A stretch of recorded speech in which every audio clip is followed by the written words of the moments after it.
My name's Daniel. I've been involved with Paten activity late this year. I'm currently down on the Gold Coast participating in summer projects where we get to minister to schoolies. We were praying that we really get an opportunity to minister to some people, and we got about 5 minutes out of the car park when we had about 4 relatively drunk guys call out to us to come over and say hi to them. And our initial thought was like, well, we can go over, but we don't think we'll get a lot of conversation out of this because it's 4 people who are probably drunk.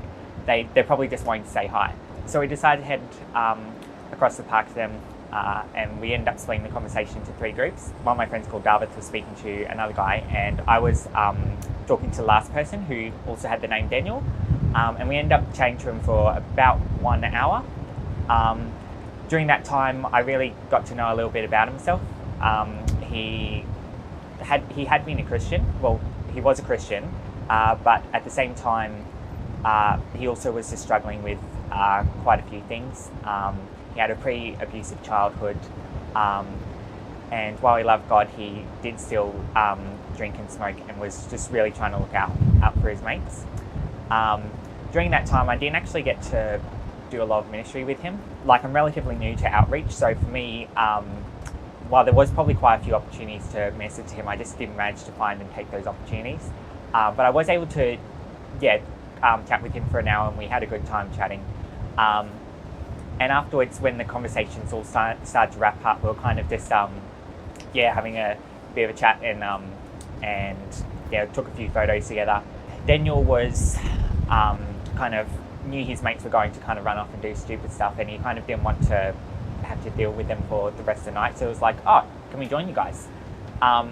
Initially, we were quite surprised, like, how is this going to work for the rest of the outreach night? But we were like, okay, because we trusted that God would be able to use that in some way. So he did. He just followed us throughout the night.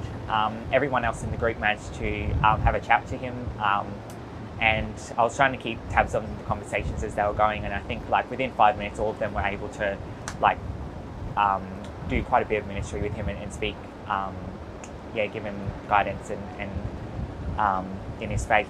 We didn't end up doing a lot of walk-ups, but instead God actually provided for us by having people come to us and just chat, because we were just a group of people that obviously just looked like we were chattable.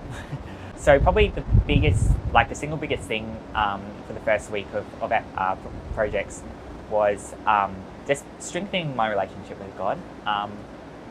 The amount of time I've spent reading the Bible, praying to God, just having quiet time with God, it's just much more than I had been at home. And it's amazing how much God's kind of been realigning myself just to be focused on Him and towards Him, and just learning to trust that He's got everything under control.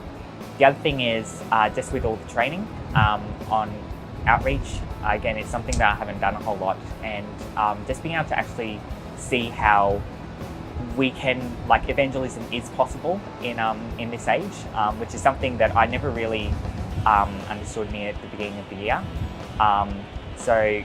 Being able to just know how to start conversations with others and how to get to the gospel and preach it in a very relatable and accessible way is a huge thing for me.